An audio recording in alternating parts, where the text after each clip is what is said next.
welcome to my YouTube channel. This is my first vlog, so naisipan ko na i-content today Q&A and facts about me. Naisipan ko na ito yung content ko para siguro kahit papano is may alam kayo about me. And may nag-request din kasi sa akin na mag Q&A daw ako, so yun, i-go-go ko siya. So yeah, mag-start ako sa mga questions and answer, and then tinatanong sa akin na lang yung sasabihin ko siguro, and additional lang yan. So let's start. So, first question, galing kay Kisha Nicole. Hi, Kisha. So, ilang taon na po yung baby mo, ate? Si Kel is 7 years old, turning 8 days, September 25. I know, September 5. Sorry. September 5. Second question naman is from Jessa Daus. Jessa Daus. Hi, Jessa. Kailan birthday mo, ate? Ako naman, birthday ko ay October 22. October 22 yung birthday ko. Next question ay from Ninya K. Kalaksan. Hi, Ninya. So, ito, taga saan kayo, ate? I'm from Lubao, Pampanga since birth. Next question po ay galing kay Erica May. Saan po kayo nagkakilala ni Ate Che, Ate Karen at Ate Vanna? Bali classmate ko sila, high school pa, since high school. Sina Joma and Shirley, classmate ko sila since first year, and then si Ate Karen nyo ay nung second year high school ko siya naging classmate ata. And then, yung friends na kami. Next question ay from Heaven Hannah Caplis. Hi, Heaven! Ilan taon na po kayo? I'm 23 years old, turning 24 this October 22. So, yan. Bata pa po ako. Kulata naman, di ba? Okay, next question ay from Shaira Gumawid. Love niyo po ba kami? Yes, bebe. Thankful nga ako sa inyo kasi kahit papano is nakasupport na kayo sa akin, sa amin, nila ate nyo. Lalo na sa amin dalawa ni Ate Karen kasi nga wala pa kaming vlog ay nandyan na kayo. And kayo din ison namin na mag-push dito sa mag-vlog. Thankful ako sa inyo sobra, and kasi nga sinusuportan nyo kami nila ate nyo, nila Ate Shirley, Ate Vanna, and Ate Karen. So, thank you so much. Sana hindi kayo magsawa sa amin. Next question ay from Edmel Sanico. Best friend nyo po ba si Ate Shirley? Yes, best friend ko siya, and best friend ko silang lahat. Sila ni Ate Vanna, Ate Karen, and Ate Ann. Sila naman lahat, best friend ko sila, kaya love na love ko yung mga yun. So, next question naman ay kay Evan. Ilan po naging ex nyo? Ilan? Siguro mga 5. Yan, wow!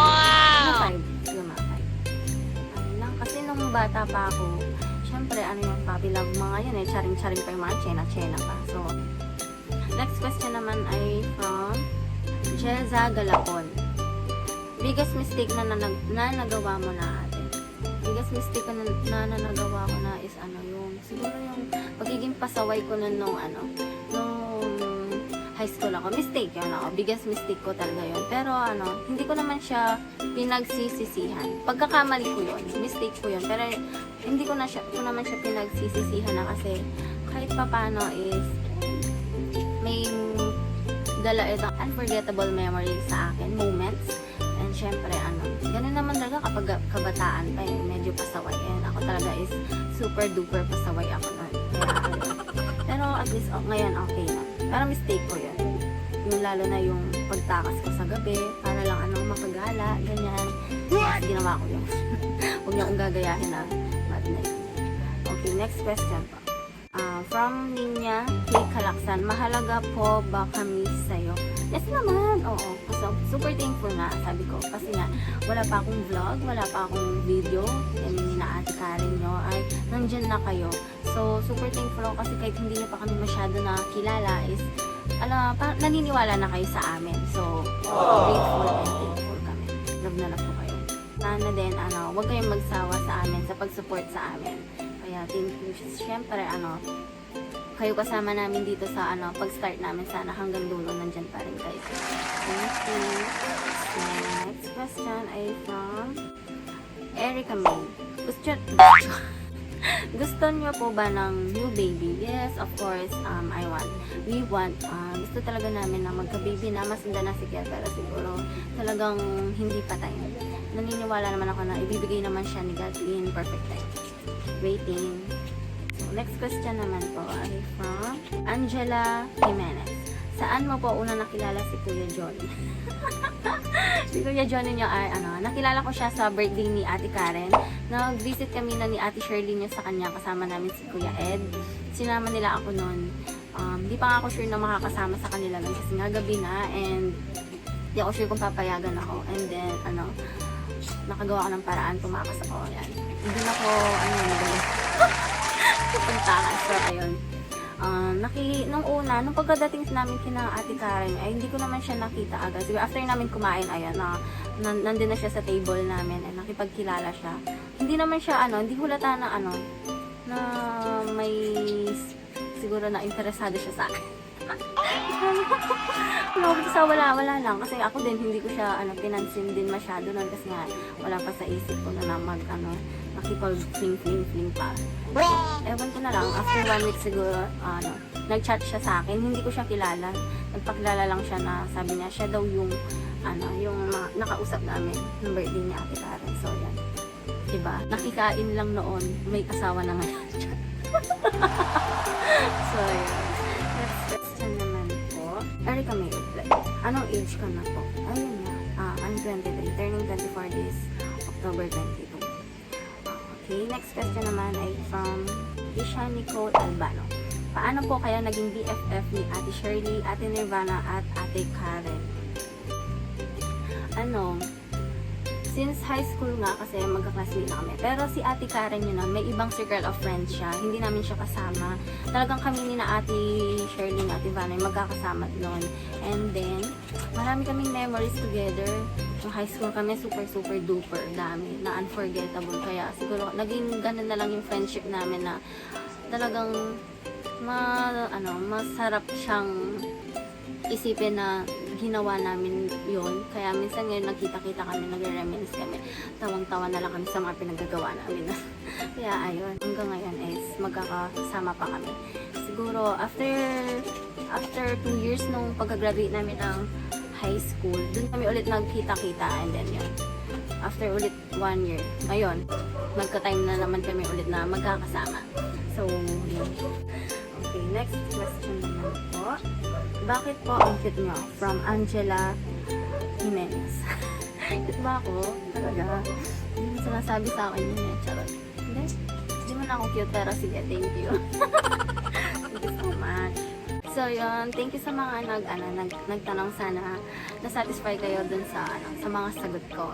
And sa mga hindi kasali sa natanong sa akin ay magbibigay pa ako ng iba pang fact or some idea about me. And yan. Number 1 is I am a married woman. Yes, kasal na po ako.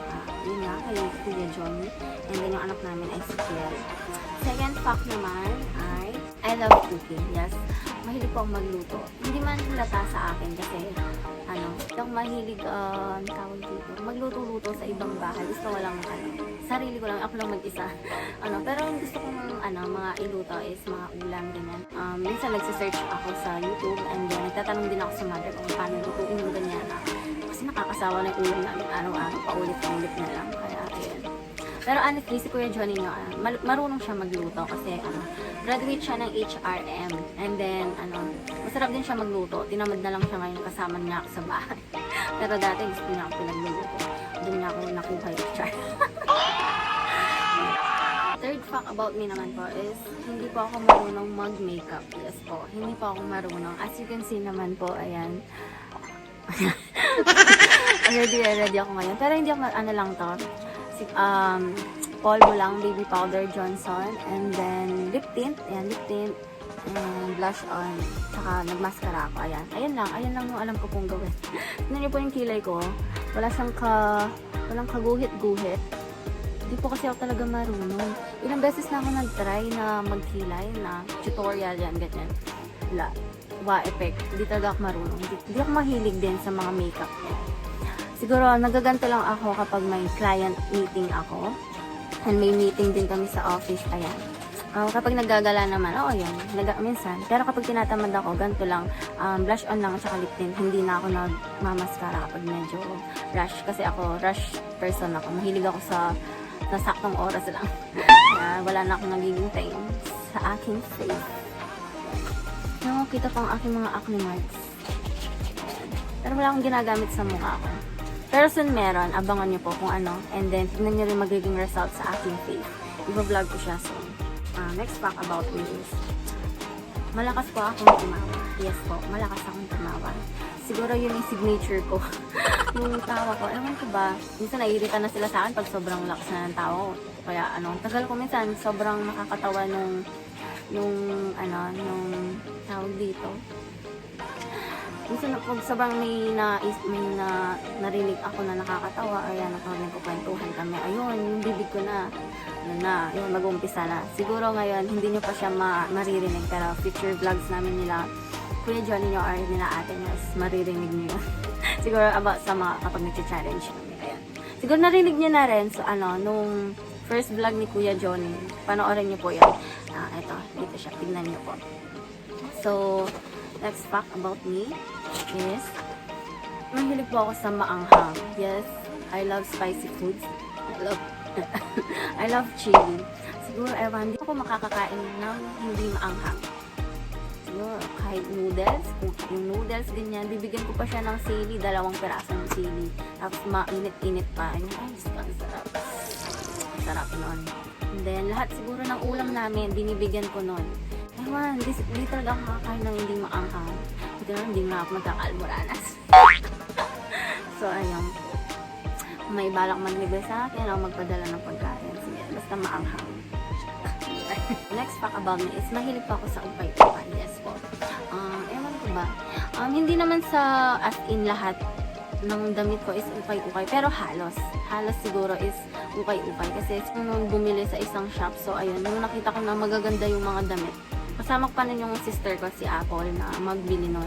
Lagi kami sa ukay-ukay store na yun kapag pupunta kami ng Divisoria. So, nung nahiligan ko na yun, naghahanap na din ako dito sa banda sa location namin. So, ayun. Hanggang sa naging business ko na rin siya. Yes. Nag-business po ako ng ukay-ukay. Siguro 5 months lang yan kasi nag-work na ako na stock ko na siya. So, ayun, sayang. Pero maganda, kahit second hand lang, ay maganda. Basta, syempre, marunong ka din pumili. And nasa sayo din kung paano mo siya isusuot. Kahit mumurahin lang yan, kung marunong ka naman magdala ng damit, hindi siya magiging mumurahin sa paningin ng iba. Yes. So, and last fact about me is, I'm a business-minded person. Yes po. Nakitera ako. Since, naisipan ko yan nung nabuntis ako kay Kel. Siyempre, kailangan ko na ng money from my own. Kailangan ko ng kumita ng galing sa akin. Kasi, siyempre, kahit paano, nakakahiya na humingi lahat ng kailangan namin from my parents. So, ayun. Siyempre, kailangan ko nang matutong tumayo sa sarili kong paa. Kaya yun naisipan kong mag-online selling nun. Siguro first year high school ako. Ay, college yun. Baby ko na ng si Kel. And then sa pagde-deliver, 1 year old pa lang si Kel, sama-sama ko. Bit ko na siya sa pagde-deliver na. Siguro, layo pa ng pinagpupuntahan namin para mag-deliver. Kaya sakripisyo talaga yun. Until now, kahit na may work na ako, hindi ko pa rin maalis sa sarili ko na, hindi man yung ganito, lalo na ngayon, COVID, face mask, ayan, face shield, yan, tinitinda ko yung mga, basta kahit na mag-trending na, lumabas na pwedeng i-online, talagang ibebenta ko siya, kaya, sayang naman, di ba? Sayang yung extra income kasi, hindi ka pwedeng umasa sa isang income lang, syempre dapat kahit paano, may extra income ka para mali mo. Baka bigla ka na mawala ng trabaho, like na yung COVID, maraming nawala ng trabaho, so ayun, wala na sila ibang pagkukuhanan ng panggastos nila, so ayun, mahirap yun, kaya, dapat kung may kahit maliit lang, gumawa kayo ng paraan para magka-business kayo. Kahit tulad yan, online selling. Tapos kahit pa paano may dumarating kayo extra income, panggastos niya sa everyday needs niya. So, siguro dito na nagtatapos ang aking vlog. And ayun na po ang aking ma-share sa inyo about me. Sana interesting yung share ko ngayon. And kahit pa paano may alam na kayo about sa akin since I'm a new or beginner sa pag-vlog. So guys, mag-shoutout lang po ako sa aking mga babies, hey babies. Shoutout kay Nikki Annabel Musa, Jimenez Angela, April Joy Ocmen, Jenna Rowan Magdalena, Janila Haranilla, Nikki Luz Segundo, Heaven Hannah Capiz, Nobel Atse, Liz Ezra Gonzalez, Precious Sapiera Abad, Eris Alvarez, and Edmel Sanico. So yun guys, thank you for watching and sana nag-enjoy kayo, and please click the subscribe button and the notification bell for more updates to my future vlogs, and sana nag-enjoy kayo na manood nitong video ko, and thank you, good night!